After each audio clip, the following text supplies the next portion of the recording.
The following scenario is hypothetical and based on historical speculation, not real events. It's 1666. England is a mess. The plague has been ripping through London like it has a personal vendetta against humanity. The Great Fire is just around the corner, and somewhere in the quiet countryside of Woolsthorpe, Lincolnshire, a 23-year-old man with extremely bad hair is sitting under an apple tree. He's not having a great year either, honestly. Cambridge University basically kicked everyone out because of the plague. So Isaac Newton, yes, that Isaac Newton has been sent home to his mom's farm like a college kid who failed his midterms. He has nothing to do. No TikTok, no Netflix, no group chat blowing up his phone. Just fields, sheep, and one very important apple tree. Now, here's what actually happened in our timeline. An apple fell, or so the story goes. Newton sat there, an apple dropped somewhere nearby, and his brain, that absolutely terrifying engine of human cognition, started asking a question that nobody had ever properly asked before. Why did it fall down? Not sideways, not up, down, always down. And from that absurdly simple question, one man essentially reverse engineered the operating system of the physical universe. But we're not here to talk about what happened. We're here to talk about what didn't. What if, on that particular afternoon, young Isaac Newton had decided to sit somewhere else? What if a passing shepherd had spooked him into moving? What if the gardener had trimmed that tree just a week earlier, and there were no ripe apples left to fall? What if, and stay with me here, a rogue gust of wind carried every single apple away from Newton instead of toward the ground beneath his feet? What if Isaac Newton sat under that tree and nothing fell? What if he just went inside and had some tea? Ladies and gentlemen, welcome to the most terrifying thought experiment in the history of human civilization. We're about to explore a world where one of the most important scientific breakthroughs in human history, the discovery of universal gravitation and the birth of classical mechanics, either happened much, much later, or in some cases, almost didn't happen at all. Buckle up, because this rabbit hole goes deep. And unlike Newton's apple, we're not sure we're going to land softly at the bottom. Before we start rewriting history, we need to spend a little time with the man himself. Because Isaac Newton was not, and I cannot stress this enough, a normal person. He was born on Christmas Day, 1642, which he absolutely would have used as a personality trait if social media had existed. He came into the world so small and premature that, according to people who knew him, you could fit him in a quart-sized pot. His mother's midwife reportedly told a neighbor that she didn't expect the baby to survive the afternoon. His father had already died 3 months before he was born. So right from the jump, Isaac Newton was operating on the highest possible difficulty setting. Then things got worse. When Newton was 3 years old, his mother remarried a wealthy clergyman named Barnabas Smith, and proceeded to move in with her new husband while leaving little Isaac behind to be raised by his grandmother. Just left him, dropped him off with grandma, and went to start a new family. Now, psychologists who have studied Newton's personal journals and notebooks have noted that this early abandonment left some pretty significant marks on his personality. The man was, to put it diplomatically, extremely difficult to be around. He was secretive, obsessive, paranoid, and had a temper that could strip paint off walls. He once kept a list of sins he'd committed, and on that list, right alongside things like threatening to burn my mother and stepfather's house down, he included entries like making a mousetrap on Sunday. The man was haunted by the sin of building a mousetrap on the Lord's Day. This is who we're dealing with. At school, Newton was considered unremarkable by most of his teachers. He was quiet, he was solitary, and he spent most of his time building little mechanical models and gadgets instead of paying attention in class. But there was a moment, reportedly, when a bully at his school kicked him in the stomach. And something snapped in young Isaac. He didn't just fight back physically. He decided to defeat the bully in the most Newton way possible. He worked harder than anyone else. He climbed to the top of his class academically. He crushed the bully intellectually. And once he was at the top, he found he liked it there. He never left. He got to Cambridge in 1661 and once again found himself bored by the standard curriculum. The university was still largely teaching Aristotle, ideas that were already over 1,000 years old and Newton, bless his insufferable heart, had essentially decided that he would just teach himself everything worth knowing. He kept a notebook called his Quaestiones Quaedam Philosophicae, which roughly translates to Some Questions About Philosophy, where he wrote down everything he wanted to understand about the natural world, completely independently of what his professors were teaching. Then the plague hit. Cambridge emptied out, and Newton went home to Woolsthorpe. And here's where our story, both the real one and the alternate one, begins in earnest. The years between 1665 and 1667 are now called Newton's Annus Mirabilis, his miracle years. During this period, stuck on his mother's farm with nothing but time and that terrifying brain of his, Newton invented calculus, made major advances in optics, and began developing his theory of universal gravitation. He did all of this before he turned 25 years old. To put that in perspective, at 25, most of us are still figuring out how to do our laundry without turning everything pink. The Apple story, whether literally true or a simplified myth, represents the gravitational epiphany. Newton saw something fall or thought about something falling and asked why. And crucially, unlike every other person who had ever watched something fall, he didn't stop at, well, that's just what things do. He kept pulling on that thread until he'd unraveled the entire fabric of the cosmos.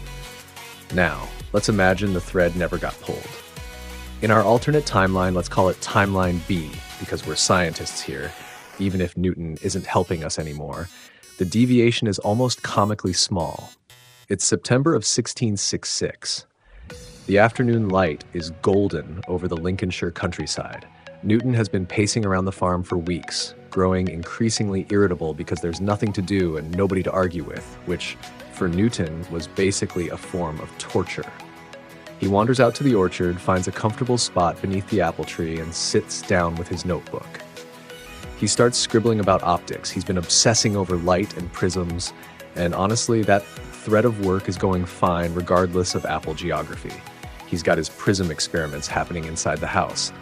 Light, he's going to figure out. That much seems secure.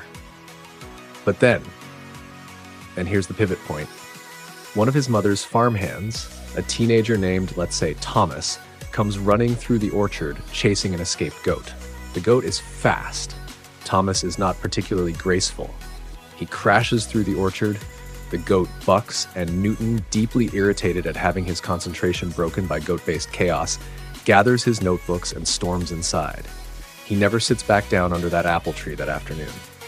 Later in the week, the apples are harvested. His mother is practical and doesn't waste food. The branches are now bare, and when Newton drifts back toward the orchard in the evenings, there's nothing hanging overhead to catch his attention. He never has the moment. Now you might be thinking, okay, but surely someone else would have figured it out eventually, right? I mean, gravity's kind of obvious. And here is where things get interesting. And by interesting, I mean deeply, existentially terrifying. The thing about Newton's insight on gravity wasn't just, hey, stuff falls down. Ancient Greeks knew that. Aristotle had theories about it. What Newton did was something infinitely more sophisticated. He connected the falling of an apple to the orbit of the moon. He realized that the same force pulling fruit toward the ground was the same force keeping celestial bodies in their orbits. He mathematicized it. He gave it a formula. He showed that gravity wasn't just a local thing, it was universal. It worked the same way on Earth as it did across the entire cosmos. That's the leap. That's the thing that changed everything. And in Timeline B, that leap either doesn't happen, or it happens decades later, or it happens in a fragmented, incomplete way that doesn't have the same revolutionary impact. Let's trace the ripples. Newton still publishes his work on optics. He still does brilliant things with mathematics. He's Isaac Newton. The man can't help but be a genius. But his 1687 masterwork, the Principia Mathematica, arguably the most important scientific book ever written, either doesn't exist or exists in a profoundly different form. Without the gravitational framework, the Principia as we know it simply cannot be written. And without the Principia, the entire trajectory of Western science lurches sideways. What happens when the Principia doesn't exist? Let's talk about what the Principia Mathematica actually did for the world, because I think most people massively underestimate it. When Newton published his laws of motion and universal gravitation in 1687, he didn't just answer a question about why apples fall. He gave humanity, for the first time in its entire existence, a predictive model of reality, not a philosophical framework, not a religious explanation, a mathematical tool that allowed you to look at any object in the physical world and calculate exactly what it was going to do next. You want to know where a cannonball will land? Newton's equations will tell you, to within a reasonable margin of error. You want to predict where a comet will be in 50 years? Newton. You want to plan a sea voyage and account for tidal forces? Newton. You want to build a machine that generates reliable mechanical work? Newton, Newton, Newton, Newton. The Principia wasn't just a book, it was a permission slip. Permission for the human mind to treat the physical universe as something that could be understood, predicted, and engineered. Before Newton, nature was more or less mysterious. After Newton, nature was a machine. A very complicated machine, sure, but a machine with rules. And rules can be learned. In Timeline B, without the Principia, we're left with a much patchier understanding of physics heading into the 18th century. Gottfried Wilhelm Leibniz, Newton's great rival, is still out there doing his thing. Leibniz independently developed calculus around the same time as Newton, which in our timeline led to one of history's most savage academic feuds. Newton accused Leibniz of plagiarism. Leibniz accused Newton of the same. Both men spent years being absolutely horrible to each other, which is very on brand for both of them. Leibniz's version of calculus, notation-wise, is actually the one we use today. Newton's notation was clunkier and less elegant. But Leibniz, brilliant as he is, doesn't have Newton's obsession with force and motion. His philosophical framework leans more toward metaphysics. He's got his monads, his principles of sufficient reason, his deeply theological worldview. Without Newton's mechanistic physics to push against and respond to, Leibniz's work develops in a slightly different direction, more philosophical, less practical. More concerned with why does the universe exist and less concerned with, okay, but what's the equation? Other scientists across Europe are working on pieces of the puzzle. Christian Huygens is doing brilliant work on pendulums and centrifugal force. Robert Hooke, Newton's other sworn enemy, a man Newton despised so intensely that he may have destroyed Hooke's portrait after his death, has ideas about gravity being a force that acts over distance. Edmund Halley, who in our timeline literally paid for the Principia to be published because Newton was being difficult about it, is doing excellent work on comets and celestial mechanics. But none of them have Newton's synthesis. None of them make the full connection. Without Newton pulling everything together into one unified mathematical framework, European science in the late 17th century is like a jigsaw puzzle where all the pieces are on the table, but nobody's quite figured out how they fit together. The result? Progress continues, but slower. Messier, more fragmented.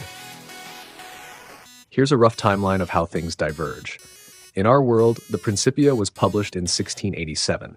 By the mid-1700s, it had completely transformed European science.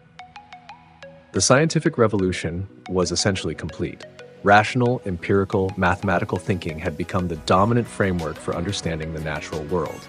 In Timeline B, by the mid-1700s, there's still fierce debate between mechanistic and vitalistic explanations of nature. The idea that the universe is fundamentally mathematical is gaining ground.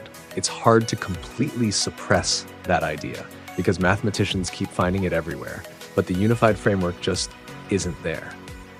Natural philosophers, what we would call scientists, are working harder, arguing more, and making slower progress.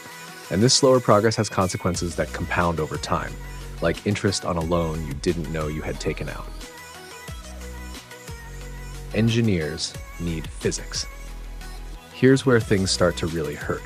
In our world, the Industrial Revolution kicked off in Britain in the late 18th century.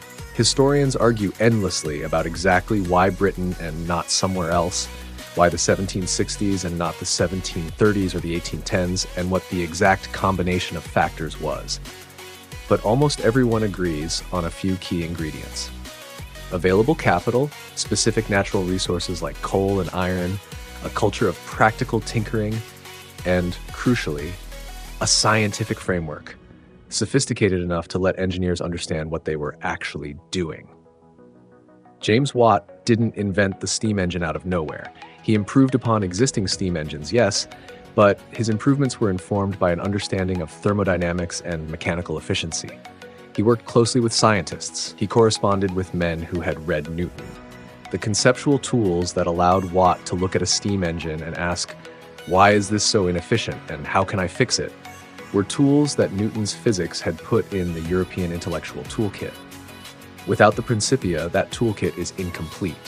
Does steam power still get invented? Almost certainly yes. Humans have been using heat to do work since prehistoric times, and the basic principle of steam pressure is hard to miss if you're boiling water in enclosed spaces. But the optimization, the careful, mathematical, systematic improvement that turned a crude steam pump into an efficient steam engine, that requires understanding. Understanding requires the right scientific framework.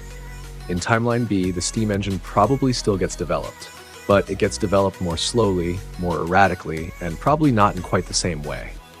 The brilliant collaboration between practical engineers and theoretical scientists that characterized the British Industrial Revolution is weaker because the theoretical scientists have a weaker foundation to stand on. Let's say conservatively that the Industrial Revolution in Timeline B is delayed by 25 to 30 years. That might not sound like much, but those are 25 to 30 years during which the global economic, political, and social order develops differently. Britain's head start in industrialization was largely responsible for its rise to global dominance in the 19th century. A delayed industrial revolution means a differently ordered world. Maybe France, which had its own brilliant scientific tradition, catches up faster. Maybe the Dutch, who were already the most sophisticated merchants and engineers in the world in the 17th century, take a different path. The effects cascade outward. A world without British industrial dominance is a world with a different shape of empire. Different trade routes, different resource extraction patterns, different patterns of colonization and cultural exchange. And this is all because a goat ran through an orchard in 1666. Good luck getting to space without Newton. Let me tell you about Edmund Halley and why he matters enormously for our alternate timeline. In our world, Edmund Halley observed a comet in 1682. Then, using Newton's gravitational equations, he calculated that this comet had previously appeared in 1531 and 1607 and would return approximately every 75 to 76 years. He predicted it would return in 1758. He died in 1742, 16 years before he could see whether he was right. He was right. The comet appeared in 1758, exactly as he predicted. It now bears his name. Halley's comet was more than just a cool story. It was the first proof that Newton's laws of gravitation could make accurate predictions about astronomical events. It validated the entire Newtonian framework. It showed conclusively that the universe really did run on mathematical rails. This was enormously important for public and scientific confidence in the new physics. In Timeline B, Halley is still watching comets. He's still a brilliant man. But without Newton's complete gravitational framework, his predictions are rougher, less confident, potentially wrong. He can make educated guesses, but not the precise calculations he made in our world. This matters because one of the great engines of scientific progress is successful prediction. When a theory predicts something that later turns out to be exactly right, people pay attention. They start taking the theory seriously. They invest more in developing it further. Without successful predictions, scientific theories struggle to gain traction. They look like just more philosophical speculation, no better than what came before. In Timeline B, the progress of astronomy slows. And slower astronomy means a slower development of the mathematical tools needed for navigation, for understanding the size and shape of the solar system, for eventually, centuries later, getting off this planet. Now, I realize that getting off this planet might seem like a very futuristic concern for a story that starts in 1666. But this is a long game. The rocket science of the 20th century was built directly on the foundation of Newtonian mechanics. Robert Goddard, who built the first liquid-fueled rocket in 1926, was explicitly working within a Newtonian framework. The calculations that sent Apollo 11 to the moon in 1969 were, at their core, Newton's equations, just applied in 3 dimensions with the moon as a target instead of a cannonball. Without Newton, rocket science doesn't disappear, but it develops differently. The theoretical understanding of orbital mechanics that makes spaceflight possible is harder to arrive at, slower to develop, and potentially arrives through a different chain of intellectual inheritance. In extreme versions of Timeline B, humanity might reach the space age a generation later than we did. In our world, that's not just about missing out on the moon landing. It's about missing out on the satellites, the GPS, the weather forecasting, the global communications networks. All of it delayed. But let's not sprint too far ahead. There are more immediate earthly consequences to deal with first. How physics changes warfare. One of the things that people don't appreciate about Newton's laws is how immediately and practically useful they were for blowing things up. Ballistics, the science of projectile motion, is directly derived from Newtonian mechanics. Once you know Newton's laws of motion and gravity, you can calculate the trajectory of a cannonball with significant precision. You know the angle, you know the powder charge, you know the distance to the target. You do the math, you hit the target. In our world, European militaries started systematically applying mathematical ballistics in the 18th century, and it transformed warfare. Artillery became dramatically more accurate. Fortifications were redesigned because the old ones suddenly became inadequate against properly aimed cannon fire. Military engineers became some of the most prized specialists in any army. Napoleon Bonaparte, who was himself a trained artillery officer, was operating in a world where French scientists and engineers had deeply internalized Newtonian physics. French scientific culture in the late 18th century was arguably the most sophisticated in the world in terms of applied mathematics and physics. The École Polytechnique, founded in 1794, trained engineers and soldiers in rigorous mathematical methods. Napoleon's armies benefited from this directly. In Timeline B, military ballistics is still a thing. People have been shooting projectiles at each other for centuries, and rough empirical knowledge of how trajectories work is built up over time, even without a formal theory.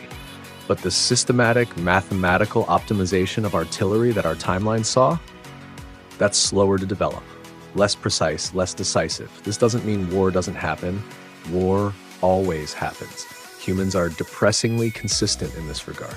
But the shape of warfare is different. The tactical advantages that well-trained artillery gave to armies like Napoleon's, advantages that allowed smaller, more mobile forces to punch far above their weight, are less pronounced.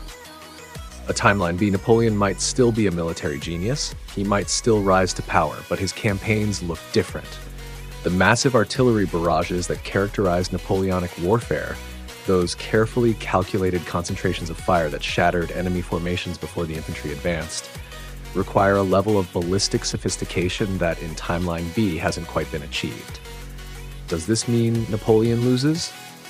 Not necessarily. Genius is genius, and Napoleon had it in abundance. But his victories are harder won.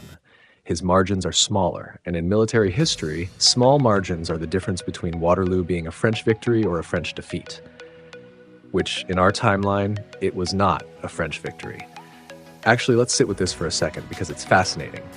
Waterloo in our timeline was extraordinarily close. Wellington described it as the nearest run thing you ever saw in your life. A few different decisions, a few different contingencies, and Napoleon might have won. In Timeline B, where military technology and tactics have developed differently, where the physics of projectile motion hasn't been as thoroughly mathematicized, the entire shape of the Napoleonic Wars could unfold differently, and the Napoleonic Wars reshape Europe. The peace settlement afterward, the Congress of Vienna, drew borders, established the great powers, and created the political architecture of 19th century Europe. A different war, a different peace. Different borders, different alliances, different great powers, different 20th century, Maxwell, Faraday, and the chain of discovery. Here's a name you might not immediately associate with Newton, James Clerk Maxwell. Maxwell was a Scottish physicist working in the 19th century, and he did something extraordinary. He unified electricity, magnetism, and light into a single mathematical framework, what we now call electromagnetism. His four equations are, for many physicists, even more beautiful and profound than Newton's laws. Einstein kept a picture of Maxwell on his wall, alongside Faraday and Newton himself. But Maxwell didn't build his framework from scratch. He built it on top of Michael Faraday's experimental discoveries about electromagnetic induction. And Faraday's work was inspired and enabled by a broader culture of mathematical physics, a culture that Newton had fundamentally created. Maxwell was trying to mathematize Faraday's experiments. He was looking for the equations that would make Faraday's observations as rigorous and predictive as Newton's laws of gravity. He succeeded spectacularly. And in doing so, he essentially invented radio. He didn't build a radio himself. That took another few decades. But his equations showed that electromagnetic waves must exist and that they travel at the speed of light. That's the entire theoretical foundation of wireless communication. In timeline B, Faraday is still a genius. His experimental intuition doesn't depend on knowing Newton's laws. He's feeling his way through the electromagnetic world with his hands, his instruments, and his remarkable physical imagination. Faraday famously had very little mathematical training, and yet his conceptual understanding of electromagnetic fields was extraordinary. But Maxwell needs more than Faraday. Maxwell needs the mathematical tradition that Newton founded. He needs the culture of rigorous equation-based physics that the Principia created. Without that culture fully developed, Maxwell either doesn't emerge as the genius we know, or emerges later, or produces a less complete version of his electromagnetic theory. In timeline B, the electrification of the world is delayed. Not because electricity doesn't exist, it does, but because the systematic mathematical understanding needed to build efficient generators, transformers, and transmission systems develops more slowly. Thomas Edison and Nikola Tesla, who in our timeline were having their famous war of currents in the 1880s, might be having that same fight in the 1910s or 1920s in timeline B. Everything shifts. The electrified city arrives later. The telegraph arrives later. The telephone arrives later. And if you're thinking, well, these things all still happen eventually, so what's the big deal?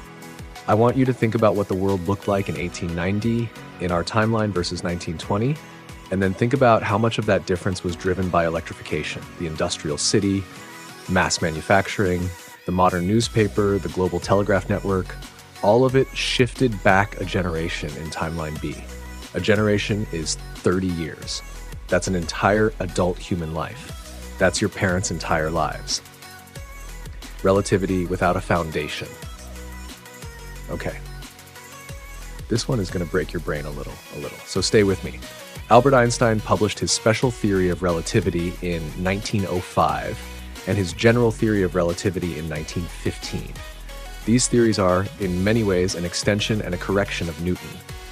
They don't replace Newton for everyday purposes. For objects moving much slower than the speed of light, Newton's equations are perfectly accurate. But at high speeds, near large masses, or over cosmic distances, you need Einstein. Here's the thing. Einstein couldn't have built relativity without Newton, and he couldn't have built it without Maxwell. Special relativity arose directly from a puzzle in Maxwell's equations.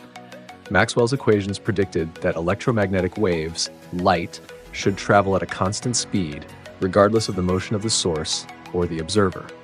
But this was deeply incompatible with Newtonian mechanics, which assumed that speeds always add together in a simple way. If you throw a ball at 60 miles per hour from a train moving at 40 miles per hour, the ball moves at 100 miles per hour relative to the ground. Simple, obvious, Newtonian. But light doesn't work that way. Light from a moving flashlight moves at the same speed regardless of how fast you're moving when you shine it. This is weird.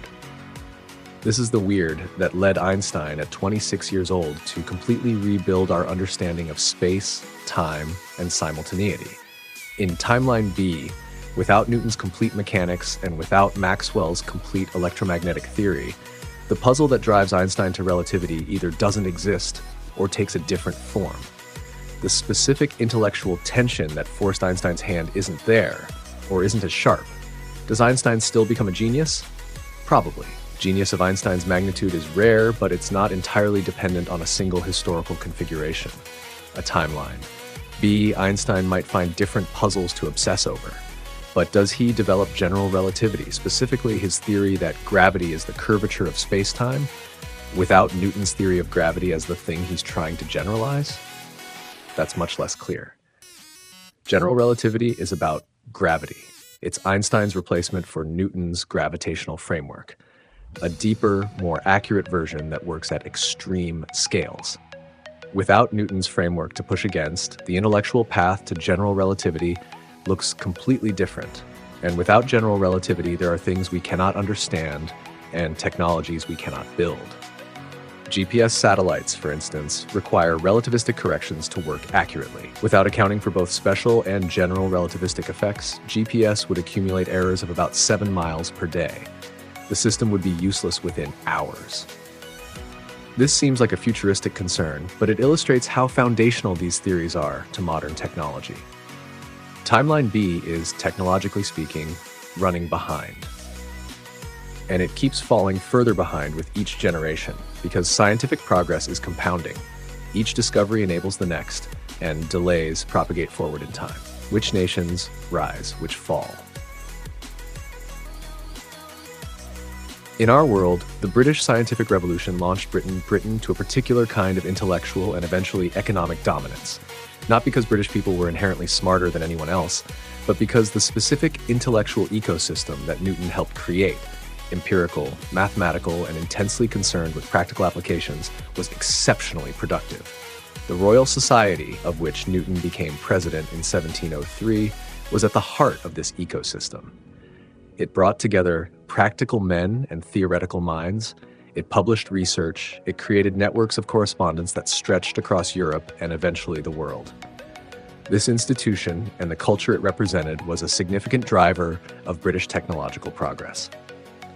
In Timeline B, the Royal Society still exists. It was founded in 1660, before our Apple incident. But it has a different character. Without Newton's framework reshaping what serious science looks like, the Royal Society is more eclectic, more philosophically diverse, less focused on the kind of rigorous mathematical physics that eventually produced the steam engine and the electrical grid. This has geopolitical consequences. Britain still has coal. Britain still has geographical advantages as an island nation with excellent natural harbors. But the specific mechanism by which Britain converted these advantages into global industrial dominance, the mathematical science feeding into engineering, feeding into industry, doesn't work as cleanly. France, meanwhile, has its own brilliant scientific tradition. Descartes, Pascal, Fermat, France is absolutely swimming in mathematical talent in the 17th century. If the vacuum left by a diminished Newtonian synthesis is filled by anyone, the French have a strong claim. The French Enlightenment, which in our world had to grapple with Newton's framework and often came out of that grappling transformed, might develop more freely on its own terms in Timeline B. A more scientifically and intellectually self-confident France, developing its own mechanistic and mathematical frameworks more organically. That's a France that enters the 18th century with different strengths. The French Revolution, that world-shaking upheaval, still probably happens. It was driven by factors of economic inequality, political dysfunction, and Enlightenment ideas that aren't all Newtonian. But the France that emerges from it might be more technologically competitive with Britain than our France was. And a world where France and Britain are more evenly matched industrially and militarily in the 19th century is a world with a fundamentally different shape. Different empires, different colonies, different resource flows, different global economy. Meanwhile, over in Germany, or rather in the patchwork of German states that won't fully unify until 1871, Leibniz's tradition has more room to breathe and develop. Without Newton's shadow falling over everything, the German philosophical and scientific tradition that eventually produced Kant, Hegel, and later an entire generation of physicists might take a different shape. This is getting complicated. This is getting beautifully, dizzyingly complicated. And we haven't even gotten to America yet, the founding fathers and their scientific worldview. Here's something that often gets overlooked. The American Revolution was profoundly shaped by Newtonian physics. Not directly, not in the founders were calculating artillery trajectories during the Battle of Bunker Hill kind of way, but indirectly in a way that goes right to the core of what America was supposed to be. Thomas Jefferson, Benjamin Franklin, John Adams, James Madison, these men were deeply influenced by Enlightenment thought. And Enlightenment thought was deeply influenced by Newton. The core idea of the American project, that there are natural laws governing human society, just as there are natural laws governing the physical world, and that government should be organized in accordance with those natural laws, is explicitly Newtonian in its structure. Jefferson didn't write, "We hold these truths to be self-evident, that all men are created equal," out of nowhere. He was synthesizing a philosophical tradition that included John Locke, Montesquieu, and the whole edifice of Enlightenment political thought. But that political thought was modeled, consciously and explicitly, on Newton's natural philosophy. The great political thinkers of the 17th and 18th centuries wanted to be the Newton of human society, to find the fundamental laws that govern human nature and political organization. Locke explicitly framed his project in Newtonian terms. The French philosophers who inspired Jefferson and Madison were deeply Newtonian. Even the structure of the American Constitution, its separation of powers, its system of checks and balances, reflects a kind of mechanistic thinking about political systems that is thoroughly Newtonian in spirit. In Timeline B, this doesn't mean that the Enlightenment doesn't happen, or that ideas of natural rights and representative government don't emerge. These ideas have roots that go deeper than Newton alone. But the specific intellectual framework that the American founders used, the confidence that human society could be rationally analyzed and optimized, that there were discoverable laws governing politics as surely as there were laws governing physics, is more tentative, more philosophically contested in a world where those laws of physics are less thoroughly worked out. Does the American Revolution still happen? Probably. The economic and political grievances that drove it, taxation without representation, colonial discontent with British mercantilist policies, the accumulated frustrations of generations of colonists who felt they were being treated as second-class subjects, none of that depends on Newton. But the ideological shape of the American founding, that might look different. A less thoroughly Newtonian intellectual tradition produces a different political philosophy, which produces a different founding document, which produces a different United States, perhaps more modest in its claims, perhaps more tentative in its assertions about universal human rights, perhaps less confident that there are natural laws governing human society that rational men can discover and apply, or perhaps in one of those strange historical inversions that make alternate history so endlessly fascinating, a less Newtonian founding philosophy produces a more humane and compassionate political system, one that is less abstract and more responsive to the specific, concrete experiences of actual human beings. History doesn't have a predetermined direction. Timeline B isn't worse than our timeline in any simple sense. It's different, stranger, harder to recognize, and in some ways we'd only see if we could somehow compare, maybe better in some respects and worse in others. The body as a machine or not. You might be wondering what Newtonian physics has to do with medicine. Surprisingly, quite a lot. In the late 17th and early 18th centuries, the success of the Newtonian framework in physics inspired a generation of medical thinkers to try to apply the same approach to the human body. If the universe runs on mathematical laws that can be discovered and applied, why not the body? The body is a physical object, after all. It should follow physical laws. This led to what historians call iatromechanics, or mechanical medicine, an attempt to understand the body in mechanical terms. The heart is a pump. The blood vessels are pipes. The lungs are bellows. The muscles are levers. Some of this was productive. It encouraged careful observation of the body's structures and functions, and it helped push medicine away from purely humoral theories, the ancient idea that health is determined by the balance of four fluids, blood, phlegm, yellow bile, and black bile, and toward more empirical approaches. The path from mechanical medicine to modern medicine is long and winding, and it goes through places Newton never anticipated: germ theory, cell biology, biochemistry. But the initial impulse toward empirical, evidence-based thinking about the body is influenced by the broader Newtonian cultural shift. In timeline B, where the Newtonian synthesis is incomplete, medicine's development is different. Humoral theory persists longer.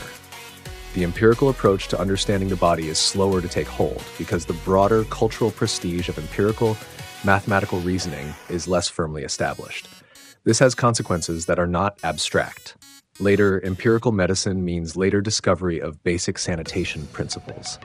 Later germ theory, potentially later development of vaccines and antibiotics. In our world, Louis Pasteur developed germ theory in the 1860s, and Joseph Lister was applying it to surgical antisepsis by 1867. The world before germ theory was a world where surgery was essentially a death sentence, not from the operation itself, but from the infections that followed. Post-surgical infection killed more people than the original injuries in the pre-antiseptic era. If germ theory arrives even a generation later in timeline B, say the 1890s instead of the 1860s, the death toll from preventable infections in those extra 30 years is staggering. Millions of people who would have survived now don't. This is getting dark. Let me bring in something a little more amusing. What does he actually do without the apple? Okay, we've been very focused on what the world loses in timeline B, but let's take a moment to appreciate the most entertaining question. What happens to Isaac Newton himself? In our timeline, Newton's Annus Mirabilis at Woolsthorpe was so productive that he went back to Cambridge as a superstar. He became Lucasian Professor of Mathematics, the most prestigious mathematical chair in England, possibly in the world, at 26. He published his work on optics. He eventually published the Principia. He became president of the Royal Society. He was knighted by Queen Anne in 1705. He revolutionized physics, mathematics, astronomy, and arguably philosophy. He also ran the Royal Mint, prosecuted counterfeiters with terrifying zeal, practiced alchemy in his spare time, wrote more about biblical prophecy than about physics, and died a virgin. That last part is probably true. Newton never married. There's no clear evidence of any romantic relationship in his entire life. The man was, his contemporaries probably whispered, a lot. In timeline B, Newton, without his gravitational epiphany, is still an extraordinary mathematician and optical physicist. His work on light and the nature of color is still revolutionary. That's based on prism experiments he did inside the house at Woolsthorpe, not under the apple tree. His calculus is still developed, more or less. Though without the gravitational problems pushing him to formalize it as urgently, it might develop more slowly. But he lacks the singular unifying achievement that, in our timeline, made him the most famous scientist in the world during his own lifetime. He's famous, yes, but not Newton famous. Here's the genuinely funny possibility. Without the gravitational framework to anchor him, Newton might lean harder into his other obsessions. And Newton's other obsessions are remarkable. Newton spent years trying to turn lead into gold. He had more than 1 million words of notes on alchemy. He was convinced that ancient texts, including the Bible, contained hidden codes about the structure of the universe. He spent enormous energy trying to predict the end times from biblical prophecy. He believed he had identified when the apocalypse would occur, somewhere around the year 2060, if you're curious.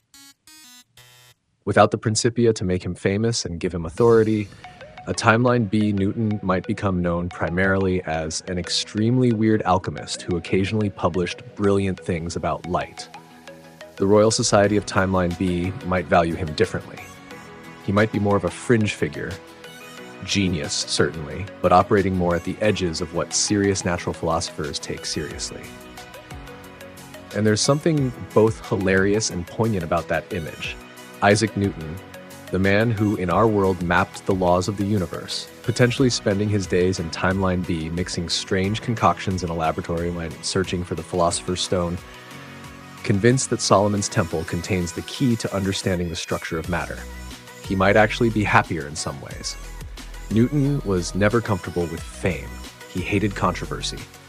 He got into brutal feuds with other scientists over priority disputes. In timeline B, he has fewer priority disputes because his most important work is less contested. There's less to contest. But humanity pays the price for Newton's quieter life. Who figures it out eventually? Here's the thing about timeline B that we haven't fully reckoned with yet. Gravity still exists. The apple still falls, the moon still orbits the earth, the planets still circle the sun, the universe is still the universe, and humans are still curious. Insatiably, gloriously, sometimes annoyingly curious. So the question is not if someone figures out universal gravitation in timeline B, the question is who and when. The leading candidates are interesting. Robert Hooke, who in our timeline had a running feud with Newton over exactly who deserved credit for the inverse square law of gravitational attraction, is the most obvious alternative. Hooke had real ideas about gravity acting over distance, about the relationship between the orbits of planets and the force of attraction. He lacked the mathematical machinery to turn his ideas into the rigorous theory that Newton achieved. But without Newton dominating the conversation, Hooke has more room to develop his thinking, more collaborators willing to work with him rather than writing him off as a pest, and more time. In timeline B, a Hookean theory of gravity might emerge in the 1690s or 1700s, less complete, less mathematically rigorous, but pointing in the right direction. Hooke's version might look more like a framework for further development than a finished edifice, which actually might be healthier for the long-term development of science. An open architecture that invites collaboration rather than Newton's finished authoritative system that everybody else had to learn to work within. Edmund Halley, who in our timeline was actually the one who went to Newton and asked if he could mathematically prove the inverse square law. Newton said yes, he had proved it, couldn't find the proof, and then sat down and proved it again from scratch over the next couple of years, which is the most Newton thing he ever did, might actually end up developing a more empirical, observationally grounded theory of celestial mechanics. Halley was an extraordinary observational astronomer. Without Newton to hand him the complete theoretical framework on a silver platter, he might have to grind it out more carefully, more empirically. A Hallean celestial mechanics, developed over decades of careful observation and incremental theory building, might actually be more robust in certain ways, better connected to actual observational data, less dependent on assumptions that seemed obvious to Newton but turned out to require qualification, like absolute space and time, which Einstein later demolished. Continental Europe has its own candidates. The Bernoulli family of mathematicians, Johann, Jacob, and the extraordinarily prolific Daniel, were doing brilliant mathematical physics in the early 18th century. Leonhard Euler, one of the most productive mathematicians in history, was doing work in mechanics and mathematical analysis that would eventually encompass much of what Newton had done in a more systematic and generalizable form. In timeline B, Euler's work in mechanics might be the moment that synthesizes the field. Euler, working in the 1730s and 1740s with continental mathematical traditions behind him and Hooke's qualitative ideas to build on, might produce something like the Principia, but more algebraic, more flexible, more modern looking. Less visionary than Newton's synthesis, but perhaps more directly useful as a working tool. The upshot? Gravity gets figured out, but it gets figured out later, by committee rather than by one terrifying genius working in isolation, and in a form that is mathematically quite different from Newton's geometric approach. The world catches up, but it catches up more slowly and along a different path. What happens to God in timeline B?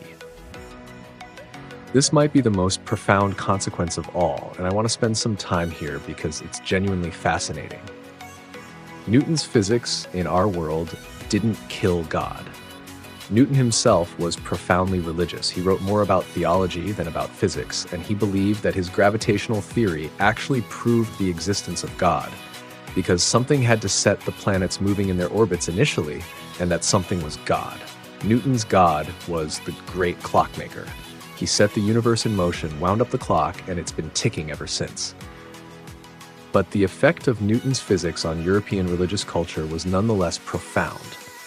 Once you had a mechanical, mathematical universe that ran on immutable laws without requiring divine intervention moment to moment, God became optional in a way that he hadn't been before. You could still believe in God, but you had to figure out what you thought God was doing now that the universe was clearly running itself. This is the birth of deism, The idea that God created the universe and its laws, set it in motion, and then basically stepped back to let it run. Deism was enormously influential on Enlightenment thought. The American founding fathers were, many of them, deists rather than Orthodox Christians. They believed in a creator but were skeptical of revealed religion and miracles. Thomas Jefferson literally cut out all the supernatural elements from his Bible with scissors and pasted together a version that was purely the moral teachings of Jesus, with no miracles, no resurrection, nothing that violated natural law. This deist sensibility, this belief that the universe runs on rational principles that humans can discover and apply, is deeply connected to Newton's physics. Take away Newton's complete mechanistic framework, and deism has less solid philosophical ground to stand on. The universe doesn't obviously run like a clock if the laws governing it are less clearly articulated and less impressively precise. In Timeline B, European religious culture in the 18th and 19th centuries is different. Traditional Christianity, with its emphasis on divine intervention, miracles, and a God who is actively involved in human affairs, has more breathing room. The scientific challenge to orthodoxy is weaker because the scientific alternative is less impressive. This doesn't necessarily mean Timeline B is more religious in a simple sense. Plenty of other forces were pushing European culture toward its skepticism and secularism. The wars of religion, the internal contradictions of various denominations, the social upheavals of industrialization. But that the specific flavor of modern Western secularism, rational, empirical, and explicitly modeled on the success of natural science, is weaker in Timeline B. The relationship between science and religion in Timeline B is different. Less adversarial, perhaps. More like two parallel ways of understanding the world that occasionally intersect rather than one replacing the other. Whether that's better or worse depends entirely on your perspective. Timeline B finds its own way, eventually. By the time we reach the early 20th century in Timeline B, the picture has shifted considerably from what we might have expected. The world is recognizably similar to ours in broad strokes. There are still nation-states, still cities powered by some form of industrial energy, still armies and navies and universities and newspapers. But the details are different in ways that compound. The equivalent of World War I probably still happens. The great European powers, with their competing imperialisms and alliance systems and industrial militaries, were always going to collide eventually. The specific trigger might be different. Not Sarajevo in 1914, perhaps, but some other flashpoint in the 1920s or 1930s. But the underlying tensions? Those are geopolitical and economic in nature, not primarily scientific. The war itself looks different. Military technology in Timeline B is behind our timeline's equivalent point. Aviation is less developed. The theoretical understanding of aerodynamics that powered rapid aviation progress in our 1900s and 1910s is less complete in Timeline B. This might actually mean a less devastating war. Without the bomber, without the same artillery efficiency, trench warfare might be different. Or it might be more devastating. Without the same medical advances, battlefield deaths from infection are higher. It's a grimly balanced ledger. The equivalent of the Great Depression probably still happens. Financial crises are a feature of capitalism regardless of the state of physics. Human greed and poor financial regulation are not Newtonian phenomena. But the equivalent of a nuclear bomb in Timeline B? That's much less certain. The Manhattan Project was built on two pillars: Albert Einstein's E=mc squared, special relativity, and quantum mechanics. Both of these are slower to develop in Timeline B because both of them depended on the Newtonian Maxwellian framework they were either extending or overturning. A Timeline B that reaches the 1940s without a complete equivalent of Einsteinian physics is a Timeline B that almost certainly does not develop nuclear weapons in that decade. The geopolitical consequences of that are staggering and impossible to fully trace. The entire shape of the Cold War was defined by nuclear weapons, the threat of mutual assured destruction that kept the great powers from fighting each other directly, the arms race that dominated global politics for 50 years, the constant background radiation of existential anxiety that every person on Earth lived with for most of the 20th century. A timeline B without nuclear weapons in the 1940s is a world with a very different kind of great power conflict. Potentially more wars between major powers because the deterrent effect of mutual destruction is absent, or potentially a different kind of stability because the conflicts that did happen were less total in their potential consequences. No Turing without the right math. Alan Turing, the father of computer science, was working within a mathematical tradition that goes back through many steps to Newton. Turing's foundational theoretical work on computation was deeply embedded in 20th century mathematical logic, which itself was a direct development of the kind of rigorous axiomatic mathematical thinking that Newton helped establish as the gold standard for legitimate knowledge. The entire project of formalizing mathematics, making it rigorous, identifying its foundations, asking what can and cannot be proven, is a project that has Newtonian physics as a major inspiration. Turing was also deeply influenced by quantum mechanics, which, as we've established, is slower to develop in Timeline B. His work on breaking the Enigma code was also applied physics and engineering. Does Turing still exist in Timeline B? Probably. We haven't changed anything about British society in the 20th century directly enough to prevent the specific individuals from being born. But does he make the same contributions at the same time in the same way? That's far less certain. The theoretical foundations of computer science might develop more slowly and along a different path. The first computers might appear later.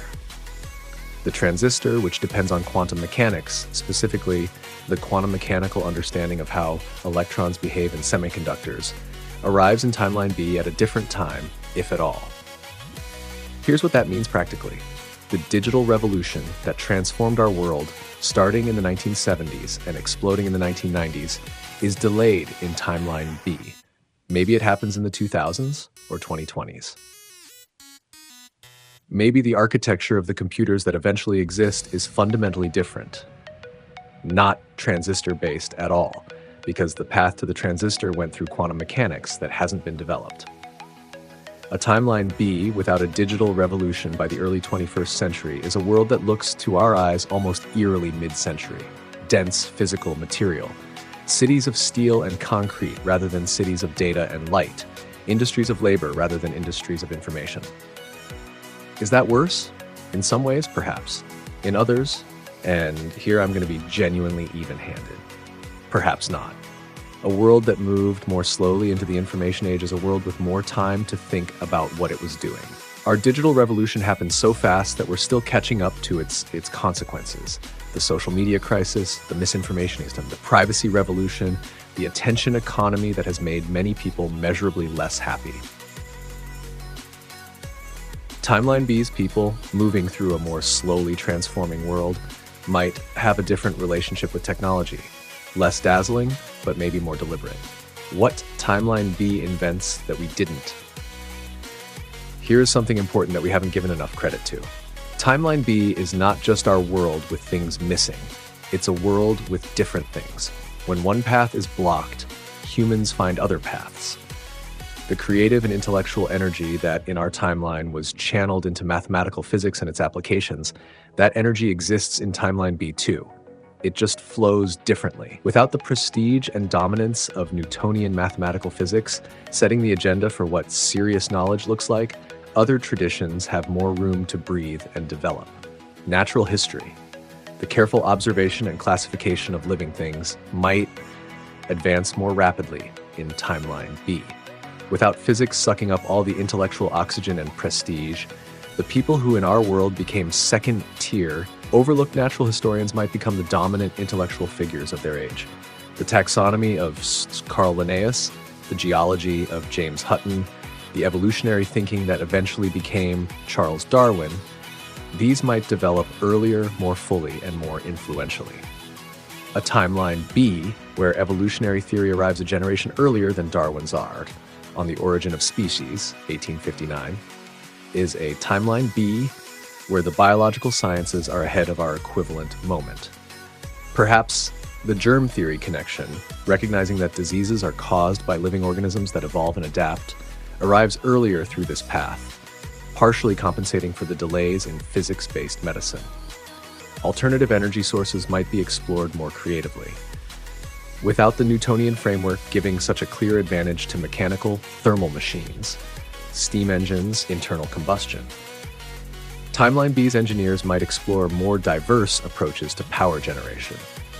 Windmills and water wheels, technologies that go back centuries, might be systematically improved in ways that our timeline largely skipped over in its rush to steam. A Timeline B industrial revolution might be, in some regions, genuinely more sustainable, not because the people were more enlightened, but because the mechanistic framework that made fossil fuels so obviously attractive wasn't as dominant.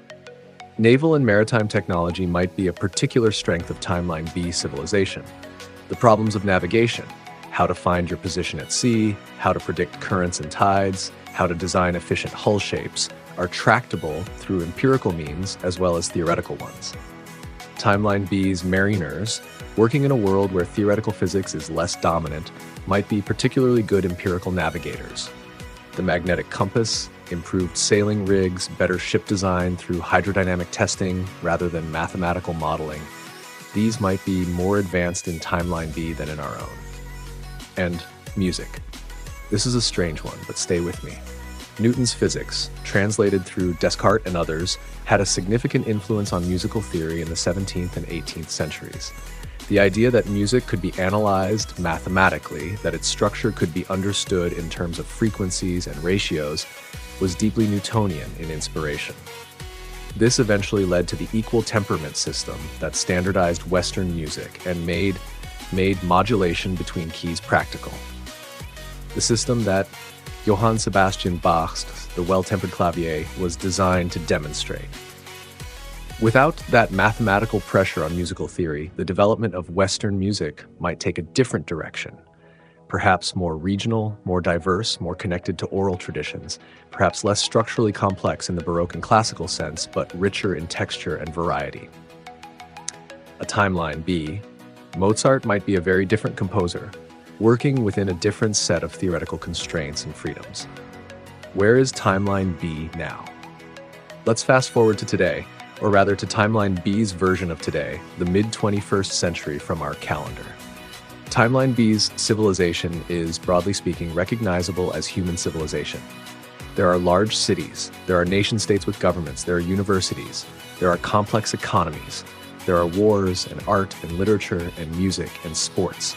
People fall in love and have children and argue about politics and eat too much at holidays and get irritated by their neighbors. Humans are humans, regardless of timeline.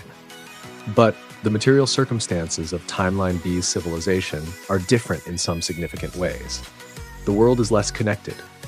In our world, the global telecommunications network, satellite communications, fiber optic cables, the internet, allows real-time communication between any 2 points on the planet. In Timeline B, telecommunications technology is behind our equivalent point.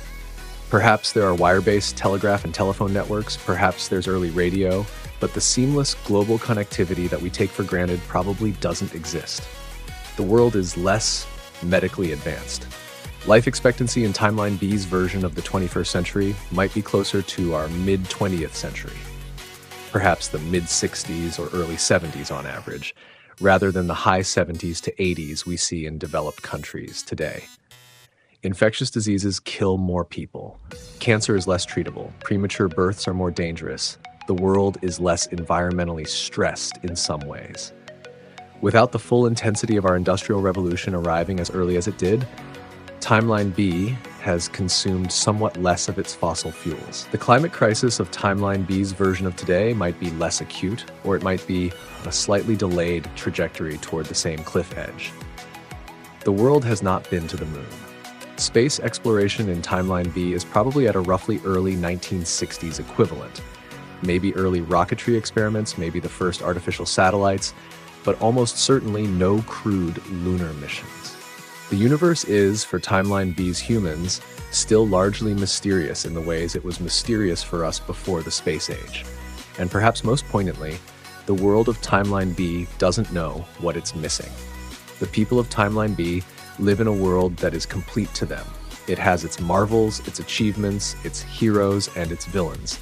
The scientific and technological achievements that their civilization has made were hard-won and are genuinely impressive. They don't experience their world as a lesser version of ours because they have no way of knowing our world exists. They have different things that we don't have, different arts, different philosophical traditions, different ways of relating to the natural world that might be, in some ways, richer and more textured than our relentlessly technological approach. If you could somehow transport a person from timeline B to our world, they would be stunned by our technology. Yes, but they might also find us alienated from nature in ways that disturb them. They might find our cities cold and overpowering. They might find our constant connectivity exhausting. They might look at the anxious, overstimulated, screen-addicted citizens of our timeline and wonder whether all of it was worth it. That's an uncomfortable question, but it's an honest one. The full accounting. As we approach the end of our journey through timeline B, it's worth taking a full accounting of what Newton's gravitational epiphany actually gave us. Not in a chest-thumping, wasn't science amazing kind of way, but in a clear-eyed, honest reckoning. Newton gave us the first truly predictive model of physical reality. Before Newton, you could observe nature, you could categorize it, you could make rough predictions based on experience, but you couldn't sit down with a set of equations and calculate with precision what a physical system was going to do next in a context you'd never seen before. Newton made that possible. This predictive power was transformative. It meant that engineers could design things that had never been built before and be confident they would work. It meant that navigators could plan voyages to new places and calculate their position without landmarks. It meant that scientists could identify gaps in their understanding, places where their predictions didn't quite match their observations, and know that those gaps pointed to something real that needed to be explained. That last point is subtle but important. Newtonian mechanics was so precise that when observations didn't quite fit the predictions, scientists knew something was wrong and they went looking for what it was. This is how Neptune was discovered. The orbit of Uranus didn't quite follow the predictions, so mathematicians calculated where a perturbing planet must be in order to cause the discrepancy, and astronomers looked there and found Neptune. That's not luck. That's the power of an exact predictive framework. The same mechanism led to quantum mechanics and relativity. The places where Newtonian predictions broke down were the clues that pointed toward the deeper physics that lay beneath. Newton also gave us something less tangible but equally important: confidence. Confidence that the universe is understandable. Confidence that reason can penetrate the mysteries of nature. Confidence that there are no areas of reality that are fundamentally beyond human comprehension, only areas we haven't figured out yet. This confidence is, I would argue, one of the most precious things that the scientific revolution gave to humanity. It's the belief that we can, in principle, understand our situation completely, that the universe is not hiding things from us out of malice or divine inscrutable will, that the laws are consistent, universal, and discoverable. Whether that confidence is entirely warranted is a philosophical question. There are physicists today who wonder if the project of complete understanding is achievable at all, if quantum mechanics, with its fundamental indeterminacies, tells us something about the limits of what can be known. But even that debate is happening within a framework of confidence that Newton helped create. In timeline B, that confidence is more tentative, more fragile, more contested by competing philosophical and religious frameworks, and the consequences of that uncertainty echo across every domain of human activity. What the apple meant and what we almost lost. We started this story with a small moment. A 23-year-old man sitting under a tree on a quiet afternoon in the English countryside. The apple falls, or doesn't. In the grand sweep of cosmic time, this is nothing, a fraction of a second. A fruit dropping from a branch. The universe doesn't notice. The planets keep moving. The stars keep burning. The great indifferent machinery of reality grinds on, but in the smaller, more precious scale of human time. In the scale where a generation is a long time and a century is almost unimaginably vast, the apple changes everything. Or rather, the mind that noticed the apple changes everything. Because here's the thing that our journey through Timeline B has shown us, I hope with some clarity. It wasn't really about the apple. The apple was a prompt, a nudge, a tiny kick to an imagination that was already primed and ready to leap. Newton's genius was not that he saw an apple fall. Newton's genius was that he asked why with sufficient precision and sufficient stubbornness to actually answer the question. Other people had watched apples fall. Other people had wondered about gravity. What Newton had was the mathematical tools, the conceptual preparation, the obsessive temperament, and the sustained, almost maniacal focus to translate a moment of wondering into a permanent addition to humanity's understanding of the universe. The apple was, in that sense, almost irrelevant. If not that apple, perhaps another. If not that afternoon, perhaps another day. Newton was a coiled spring. The apple just happened to be the thing that released him. But even if we accept that, there's a version of Timeline B where Newton simply never finds his release, where the questions that should have consumed him get diluted by other preoccupations, where the alchemy and the biblical prophecy and the general weirdness take over more completely, and the physics stays half-formed and half-expressed.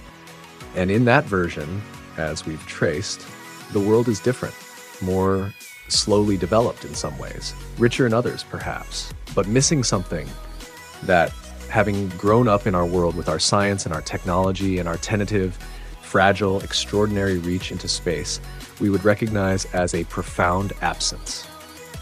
The human capacity to understand the universe is, when you think about it, absolutely remarkable. We are small creatures on a small planet orbiting an average star in an unremarkable galaxy in one of hundreds of billions of galaxies, in a universe so vast that the light from most of it will never reach us. We have been here, in our current form, for a geological eye blink. We build our civilizations and fight our wars and fall in love and write our books, and then we die, and the universe goes on without particularly noticing. And yet, in just the last few centuries, we figured out how the thing works. We pulled on a thread that started with a falling apple, and we unraveled the cosmos. We found the equations. We made the predictions. We built the machines. We left the planet. That is, when you step back far enough to see it whole, an almost unbelievably beautiful thing. Newton didn't do it alone. He stood on the shoulders of Copernicus and Kepler and Galileo and Descartes and 100 other brilliant minds who came before. He was followed by Laplace and Faraday and Maxwell and Planck and Einstein and Bohr and Feynman and thousands of others who extended and refined and overturned and rebuilt. Science is a collective, multi-generational, deeply human enterprise. But Newton was the hinge, the pivot point, the moment when the enterprise went from promising but uncertain to demonstrably, undeniably, magnificently productive. And it started, or in Timeline B, it didn't start, on an afternoon in 1666, under an apple tree, with a young man who was either paying attention to the right thing at the right moment or wasn't. So the next time you use your phone to navigate somewhere new, or you watch a weather forecast that predicts a storm 3 days out, or you stay healthy because of a vaccine developed with the aid of molecular science, or you look up at the moon and know in your bones with mathematical certainty exactly how far away it is and exactly what would happen if you threw a rocket at it with just the right trajectory and just the right speed. Think about the apple. Think about what almost didn't happen. And then, if you happen to be sitting under a tree, pay attention. You never know what's about to fall.